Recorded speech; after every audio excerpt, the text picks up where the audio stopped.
لیکن تھوڑی ہی دیر کے بعد اگر گھر کے دروازے کے اوپر کوئی آ جائے تو پھر باپ اپنے بیٹے سے کہلواتا ہے جاؤ جا کر کہہ دو کہ پاپا گھر میں نہیں ہے۔ اب آپ بتائیں انصاف کے ساتھ کہ ابھی تو آپ نے اس کو نصیحت کی تھی کہ جھوٹ بولنا بری بات ہے، اور پھر آپ نے اس سے خود جھوٹ بلوایا، اور اللہ تبارک و تعالیٰ بھی معصوم زبانوں سے لوگوں کو رسوا کراتا ہے۔ وہ بچہ دروازے کے اوپر جا کر کہتا ہے انکل پاپا کہہ رہے ہیں کہ پاپا گھر میں نہیں ہے۔ یہاں ذلت ہوتی ہے اور رسوائی ہوتی ہے کہ اللہ تبارک و تعالیٰ کے دین کا اور اس تعلیم کا کہ جس کو اس نے جناب محمد مصطفیٰ کو لے کر بھیجا ہے، اگر کوئی اس کا مذاق اڑائے تو پھر اللہ تعالیٰ اس کو لوگوں کے لیے مذاق بنا دیا کرتا ہے۔ حاضرین محفل، ایک بات تو یہ ہے غوث اعظم کی عظمتوں کے لیے اور ان کے بلند بالا مقام کے لیے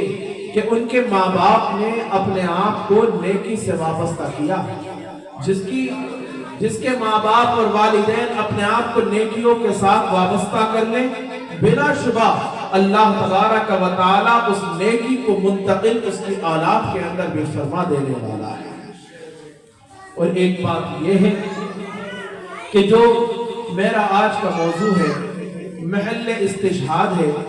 عزیزم مفتی محمد دانش القادری صاحب نے آپ کے سامنے یہ بات ظاہر بھی کر دی کہ جیسے انہوں نے حکم دیا، ناظم جلسہ ہوتے ہوئے میں نے ان کے حکم کی تعمیل کی کہ سیدنا غوث پاک رحمت اللہ علیہ، اگر آپ ان کی زندگی کا مطالعہ کریں تو آپ اس نتیجے کے اوپر پہنچیں گے کہ ان کی جوانی انتہائی درجے گناہوں سے محفوظ ہو کر گزری ہے۔ اپنی جوانی کی انتہائی درجے انہوں نے حفاظت کی ہے۔ وہ جوانی کہ جس کے اندر لوگ اپنی خواہشات کو پورا کرنے کے لیے ہر جتن کرنے کو تیار ہوتے ہیں۔ غوث پاک رحمت اللہ علیہ کی وہ جوانی علم دین کے حصول کے اندر گزری ہے، یہاں تک کہ جب ان کی والدہ اجازت نہیں دیتی تھی کہ دور جا کر اور بغداد جا کر وہ جیلان سے تعلیم کو حاصل کرے تو انہوں نے ان کو قائل کرنے کے لیے ہر ممکن کوشش کی کہ میری اماں مجھے اجازت دے دے، میرا شوق ہے اور میں یہ چاہتا ہوں کہ شریعت محمدی کو حاصل کروں تاکہ اس کے ذریعے سے لوگ مجھ سے استفادہ کرنے والے ہیں۔ جوانی کو محفوظ رکھنا یہ ایک اہم ترین چیز ہے، ایک اہم ترین۔ سارا مدار اگر انسان کی زندگی کا کسی چیز کے اوپر ہے تو وہ اس کی جوانی کے اوپر ہے۔ اگر معاشرے کے اندر کوئی انقلاب اور تبدیلی بھی پیدا ہوتی ہے نا تو وہ جوانوں سے ہوتی ہے، بوڑھوں سے نہیں ہوتی۔ بزرگ ان کو مشورہ تو دے سکتے ہیں، بزرگ ان کی حوصلہ افزائی تو کر سکتے ہیں، لیکن اگر کوئی تبدیلی پیدا کرنا اپنے معاشرے کے اندر چاہتا ہے تو اس کو چاہیے کہ وہ آمادہ اپنے نوجوانوں کو کرے۔ نوجوانوں کا رخ جس طرف ہو جاتا ہے ہمارے معاشرے کا رخ بھی اسی طرف ہو جایا کرتا ہے۔ اللہ تبارک و تعالی قرآن مجید کے اندر تعریف کرتا ہے تو جوانوں کی تعریف کرتا ہے۔ آپ نے سنا ہے کہ سورہ الکہف ہے، 15ویں پارے کے اندر شروع ہوتی ہے اور 16ویں پارے کی ابتدا پر اس کی انتہا ہو جاتی ہے۔ کہف کے معنی غار کے ہیں۔ اللہ ذکر کرتا ہے اصحاب کہف کا، غار والوں کا، تو ارشاد فرمایا نحن نقص علیک نبأہم بالحق انہم فتیۃ آمنوا بربہم وزدناہم ہدی۔ ہم آپ کے سامنے حق قصہ اور واقعہ بیان کر رہے ہیں حبیب مکرم غار والوں کا۔ وہ جوان تھے، جوان، انہم فتیہ، یقیناً وہ لوگ جوان تھے، آمنوا بربہم، جو اپنے رب کے اوپر ایمان لے کر آ گئے تھے، وزدناہم ہدی، اور اللہ تبارک و تعالیٰ فرماتا ہے ہم نے ان کے ایمان کے اندر، ان کی ہدایت کے اندر خوب اضافہ فرمایا کہ جنہوں نے سارا مال و متاع تیاگ دیا، چھوڑ دیا۔ مدارک التنزیل ایک تفسیر ہے، اس کے اندر لکھا ہوا ہے کہ ان لوگوں کا عہدہ اور منصب یہ تھا کہ وہ بادشاہ کے 3 سیدھے ہاتھ پہ بیٹھتے تھے اور 3 الٹے ہاتھ کے اوپر بیٹھا کرتے تھے۔ بادشاہ اگر کوئی مشورہ کرتا تھا تو سب سے پہلے ان لوگوں سے کیا کرتا تھا اور اس کے بعد کسی حکم کو صادر کیا کرتا تھا۔ جہاں دل کے اندر ایک بات جاگزی ہو گئی، کہ ہم جن لوگوں کو پوچھتے ہیں اپنے ہاتھوں سے ان کو بناتے ہیں، کیا یہ چیز خدا بننے کے قابل ہے جو ہماری بات کو سنتی نہیں ہے، کہ جس کے آگے ہم کتنا بھی ڈنڈوت کریں وہ جواب نہیں دیتی؟ بس اس بنیاد کے اوپر انہوں نے اپنا تمام مال و متاع چھوڑا، منصب چھوڑا، اور اللہ کے نام کے اوپر سب کچھ چھوڑ کر نکل گئے۔ وہ شاعر ایک مقام پر کہتا ہے کہ اس مسافر کا رہے عشق میں لٹنا دیکھو، اس مسافر کا رہے عشق میں لٹنا دیکھو، سارا ساما ہو اور بے سر و ساما ہو جائے۔ اللہ تبارک و تعالی نے ان لوگوں کو ہدایت کے لیے چنا تو ان میں سے بھی جوانوں کو چنا۔ جوانی ایسی چیز ہے، اللہ تبارک و تعالی ارشاد فرماتا ہے قرآن مجید میں عام کے پارے میں سورہ النازعات میں وَأَمَّا مَنْ خَافَ مَقَامَ رَبِّهِ وَنَهَى النَّفْسَ عَنِ الْهَوَىٰ، لوگوں سنو، جو ڈرتا ہے نا اپنے رب کے سامنے کھڑے ہونے سے اور اپنی خواہشات کو روکے رکھتا ہے، فَإِنَّ الْجَنَّةَ هِيَ الْمَأْوَىٰ، یقیناً اللہ تعالیٰ بطور ٹھکانہ اس کو ضرور جنت عطا فرمائے۔ آسان کام نہیں ہے، یہ بات بھی صحیح ہے کہ اپنی خواہشات کے اوپر قابو رکھنا کیا آسان ہے؟ آسان نہیں ہے۔ اسی وجہ سے تو اللہ تعالیٰ نے حضرت یوسف کا قول قرآن مجید میں سورہ یوسف میں 13ویں پارے کی سب سے پہلی آیت کریمہ کے اندر درج کیا ہے۔ یوسف جو انبیاء کے اندر شامل ہے، جس کا باپ بھی نبی ہے، جن کو یعقوب کہا جاتا ہے، کہ جس کا سلسلہ انبیاء کا سلسلہ ہے، اللہ تبارک و تعالی اس کے قول کو نقل کرتا ہے کہ وَمَا أُبَرِّئُ نَفْسِي إِنَّ النَّفْسَ لَأَمَّارَةٌ بِالسُّوءِ إِلَّا مَا رَحِمَ رَبِّي، جب زلیخا نے ان کے اوپر حملہ کیا، ارشاد فرمایا لوگوں میں بھی اپنے نفس امارہ سے بچا ہوا نہیں ہوں۔ نفس امارہ جو برائیوں کا حکم دیتی ہے، ہاں بچتا صرف وہ ہے کہ جس کے اوپر میرے رب کا رحم اور کرم ہوا کرتا۔ یہ بات ہمارے استاد گرامی جب ہمیں تفسیر پڑھا رہے تھے، اللہ غریق رحمت فرمائے، سیدنا قاری اختر علی صاحب کو، وہ ہمیں تفسیر پڑھاتے تھے، تفسیر جلالین۔ یہ موقع آیا، انہوں نے اس آیت کریمہ کو تلاوت کیا، ترجمہ کیا، اس کی تشریح، اس کی تفسیر کی، اور پھر ہماری طرف مخاطب ہو کر ارشاد فرمایا تم سن لو، تم اس بات کے اوپر فخر نہ کرنا کہ ہم نے کبھی کوئی گناہ نہیں کیا ہے۔ مولوی ہو، نمازیں پڑھاتے ہو، مسجد کے اندر لوگ احترام کی نظر سے دیکھتے ہیں، صاف ستھرے کپڑے پہنتے ہو، لیکن اس بات پر فخر نہ کرنا کہ تم نے کوئی گناہ نہیں کیا ہے، ہم تو بڑے بچے ہوئے ہیں، ہم ایسا گناہ نہیں کرتے، بلکہ اس کے اوپر اللہ کا شکر ادا کرنا کہ اللہ تعالیٰ نے تمہارے لیے کسی ایسے موقع کو ظاہر ہی نہیں فرمایا۔ بات تو یہ ہے کہ موقع ملا ہو، کوئی چیز درمیان میں مانے نہ ہو، اور اس کے بعد بندہ کسی گناہ سے بچ جائے اور محفوظ ہو جائے، تب ہوتا ہے یہ کمال۔ اور اس کمال کے اوپر بھی مہر لگا دی یوسف نے یہ کہہ کر کہ بچتا کوئی نہیں ہے اپنی طبیعت سے اور نفس سے، صرف وہ محفوظ ہو جاتا ہے الا ما رحم ربی، کہ جس کے اوپر میرے رب کا رحم ہو جایا کرتا۔ وہ واقعہ بھی یاد آتا ہے، حضرت عمر بن خطاب رضی اللہ تعالی عنہ کا دورہ تھا۔ ایک لڑکا تھا کہ جس کا باپ کے سوا دنیا میں کوئی نہیں تھا، مدینہ منورہ کے کنارے کے اوپر رہتا تھا، اور کام سے اتنا تھا کہ فجر کی نماز کے اندر اور اس سے بھی پہلے مسجد نبوی کے اندر آ جاتا، اس کی خدمت کرتا، صفائی ستھرائی کو انجام دیتا، تلاوت کلام عظیم میں لگا رہتا، آنے والوں سے ملاقات کرتا، کسی سے حدیث سن لیتا، کسی کو حدیث سنا دیتا، اور جب عشاء کی نماز سے فارغ ہو جاتا تو آرام کرنے کے لیے اپنے باپ کے پاس چلا جاتا۔ ہر روز ایسا ہی کرتا، لیکن ایک دوشیزہ، ایک حسینہ تھی کہ جو اس کو روزانہ اپنی طرف راغب کرنے کی پوری کوشش کرتی، مائل کرنے کی بھرپور کوشش کرتی۔ اللہ کا کرم ہر بار ہوتا، وہ ہر بار بچا۔ لیکن ایک مرتبہ ایسا ہوا کہ انسان ہونے کے ناطے بہک گیا، دوشیزہ آگے آگے چلی، وہ اس کے پیچھے پیچھے ہو لیا۔ وہ اپنے گھر کے اندر داخل ہوئی، دہلیز کے اوپر قدم اس نے بھی رکھا، لیکن ایک زوردار چیخ ماری اور یہ نوجوان بے ہوش ہو کر وہیں پر گر پڑا۔ اس حسینہ نے سوچا کہیں ایسا نہ ہو کہ گناہ بے لذت ہو جائے، کام تو کچھ بنا نہیں، الزام پہلے آ جائے گا۔ اس نے خادمہ کی مدد سے اس کو اٹھوایا اور گلی کے کنارے کے اوپر ڈلوا دیا۔ ادھر سے لوگوں کا گزر ہوا،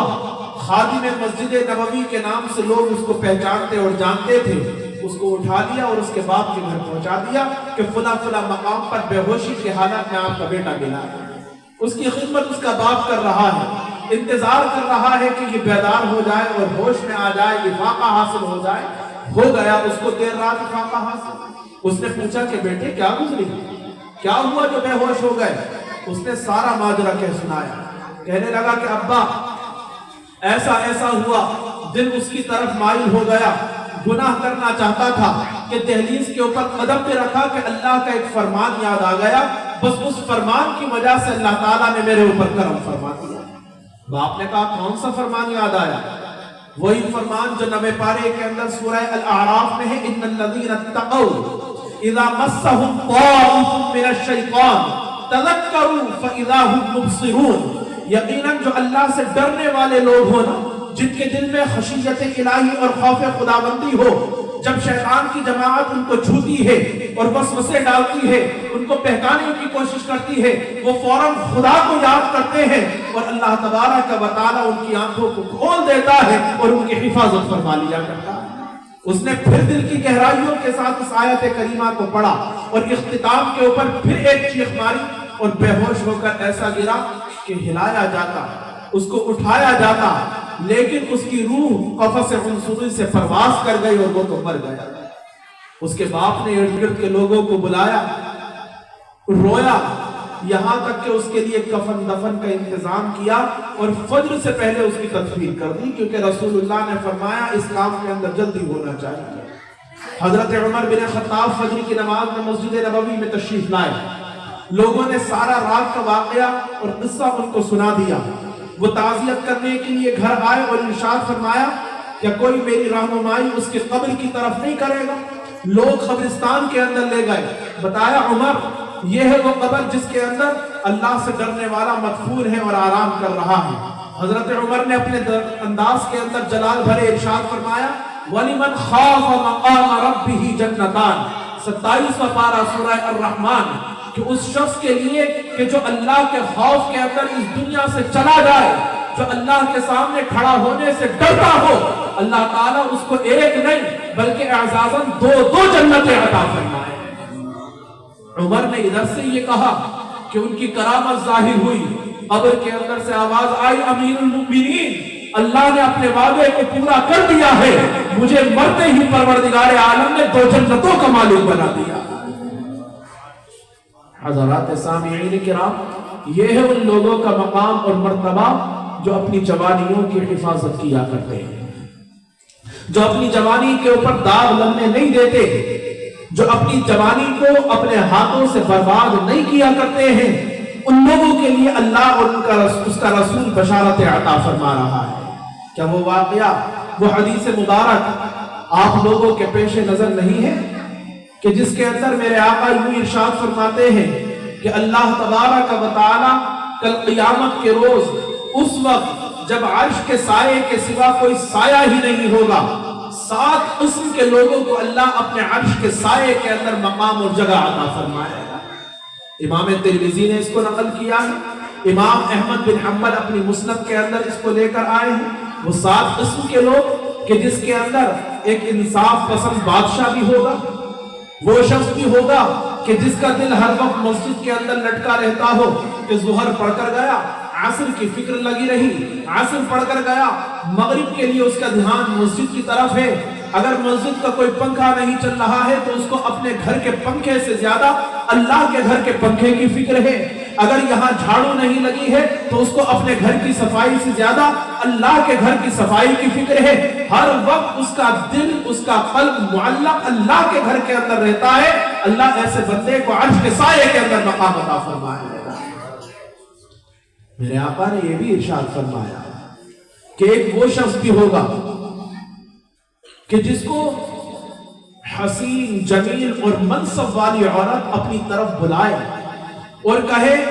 کہ تم اپنی ضرورت کو پورا کرو، میری خواہش کو پورا کرو، فقال انی اخاف اللہ، اور وہ یہ کہہ دے کہ نہیں میں یہ کام نہیں کروں گا مجھے اللہ کا ڈر ہے، تو اللہ تعالیٰ ایسے بندے کو عرش کے سائے کے اندر مقام عطا فرمائے گا۔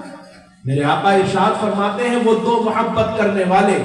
جو اللہ کے نام پر ملتے ہیں اور اللہ کے نام پر جدا ہوتے ہیں، ان دونوں کو اللہ عرش کے سائے کے اندر مقام عطا فرمائے گا۔ وہ شخص جو تنہائی کے اندر اللہ کو یاد کرے، ففاضت عیناہ، اور اللہ کو یاد کرتے کرتے اس کی آنکھوں سے آنسو بہہ نکلے اور جاری ہو جائیں، اللہ ایسے بندے کو بھی جنت کے اندر اللہ تعالیٰ عرش کے سائے کے اندر مقام عطا فرمائے۔ لیکن بتانا تو وہ مقصود ہے کہ جو میرا محل استشہاد ہے، ان 7 میں سے ایک بندہ وہ بھی ہے کہ جو اس طرح اللہ کے نام کے اوپر خرچ کرتا ہے کہ اگر سیدھے ہاتھ سے کرے تو خبر الٹے ہاتھ کو بھی نہیں ہوا کرتی ہے۔ اور ایک وہ ہے وہ جوان نشأ فی عبادت اللہ، کہ جس کی جوانی پروان چڑھی ہو تو اللہ کی عبادت کے اندر پروان چڑھی ہو، اللہ تعالیٰ ایسے جوان کو اپنے عرش کے سائے کے اندر مقام عطا فرمائے۔ حاضرین محفل، حدیث مبارک کے اندر نہ جانے کتنی فضیلتیں ہیں ان جوانوں کے لیے کہ جو اپنی جوانی کی حفاظت کرنے والے ہیں اور اللہ کے ڈر سے اور خدا کے خوف سے حفاظت کرنے والے ہیں۔ میرے آقا نے ارشاد فرمایا، عبداللہ بن مسعود رضی اللہ تعالیٰ عنہ اس کے راوی ہیں، علامہ ابو عیسیٰ امام ترمذی نے جامع ترمذی کے اندر اس کو درج کیا ہے، حضور نے ارشاد فرمایا کہ جب تک اللہ 5 سوال کل قیامت کے روز ہر بندے سے کر نہ لے، اس کو اپنے سامنے سے ہٹنے نہیں دے گا اور ٹلنے نہیں دے گا۔ کون سے سوال ہیں وہ؟ ان میں سے ایک سوال یہ ہوگا کہ یہ بتاؤ کہ تم نے عمر کہاں گزاری، اپنی عمر کا حساب دو، تم نے اللہ کی رضامندی کے اندر گزاری یا خدا کی مخالفت کے اندر اور اس کی نافرمانی کے اندر اس عمر کو گزارا ہے؟ جواب دو۔ سوال ہوگا کہ یہ بتاؤ کہ تم نے مال کہاں سے کمایا، سوال ہوگا یہ بتاؤ کہ تم نے مال کہاں خرچ کیا، ایک سوال یہ ہوگا تم نے اپنے علم کے اوپر عمل کتنا کیا ہے یہ بتاؤ۔ تقریریں تو بہت کرتے تھے، لوگوں کو نصیحتیں تو بہت کرتے تھے، علماء اب تم بھی بتاؤ کہ ہم نے تمہیں علم سے آراستہ کیا، لوگوں کے سر کا تاج بنایا، عزتوں سے اور وقاروں سے تمہیں ہمکنار کر دیا، لیکن تم نے اپنے علم کا کوئی حق بھی ادا کیا ہے؟ یہ بتاؤ کتنا عمل کیا ہے۔ عالم بھی ٹل نہیں سکتا اللہ کے سامنے سے جب تک کہ وہ اس سوال کا جواب دینے والا نہیں ہے۔ پھر ایک وہ سوال ہوگا کہ اللہ تعالیٰ ارشاد فرمائے گا یہ بتاؤ کہ تم نے اپنی جوانی کو کہاں خرچ کیا ہے۔ جوانی کی اہمیت سمجھ رہے ہیں؟ پہلا سوال یہ تھا کہ عمر کہاں گزاری، انصاف سے بتائیں کہ عمر کے اندر صرف بچپن اور بڑھاپا آتا ہے، جوانی نہیں آتی؟ عمر کے اندر جوانی آتی ہے نا، بچپن، نوجوانی، جوانی، ادھیڑ عمری، بڑھاپا، یہ سارے مراحل وہ ہیں عمر کے کہ جس کے اندر سب کچھ ہوا کرتا ہے۔ لیکن جہاں اللہ عمر کے تعلق سے الگ سوال کرے گا، مستقل طور پر جوانی کے تعلق سے اللہ الگ سے سوال فرمائے گا اور بتائے گا کہ عمر کا تو جواب دے دیا، اب خاص طور پر یہ بتاؤ کہ جوانی کہاں پر خرچ کی ہے۔ جوانی بڑی دیوانی کہ اگر آدمی اس کے اندر بننا چاہے شیطان تو کامل شیطان بنے کہ جس کے اندر شیطان بھی اس سے ٹیوشن لینے آئے اور اس سے کہیں پناہ مانگتا ہوا نظر آئے۔ لیکن اگر اس جوانی کو صحیح معنی کے اندر صحیح روش کے اوپر اللہ رسول کی تعلیمات کے مطابق لگا دیا تو یہی جوانی ہے کہ جو انسان کو بڑے بڑے اونچے مرتبے دلانے کے لیے کافی ہوا کرتی ہے۔ خالد بن ولید اللہ کی تلوار بنے، بڑھاپے میں بنے، جوانی کے اندر بنے۔ آپ بتائیے بلال کہ جس کے قدموں کی آہٹ کو اللہ کے رسول نے جنت کے اندر سماعت فرما لیا، وہ جوانی کی حالت تھی یا اس کی بڑھاپے کی حالت تھی؟ آپ عمار بن یاسر کو اٹھا کر دیکھ لیں، خالد بن ولید کے ساتھ طارق بن زیاد کو دیکھ لیں، موسیٰ بن نذیر کو دیکھ لیں، کسی کو بھی اٹھا کر دیکھیں، یہ وہ اللہ کے حبیب کے صحابہ کرام ہیں کہ جنہوں نے اپنی جوانیوں کو جناب محمد الرسول اللہ کے نام کے اوپر دین کے حوالے کر دیا۔ کیا وہ صحابی یاد نہیں ہے کہ جو شب زفاف میں تھا اور اعلان ہو گیا کہ اللہ کے نام کے اوپر اب لڑنے کے لیے نکلنا ہے اور جہاد کرنا ہے، بغیر غسل کے ہی نکل پڑے، وہاں جا کر شہید ہو گئے۔ وہ جوانی کا عالم تھا کہ ابھی نکاح ہوا تھا اور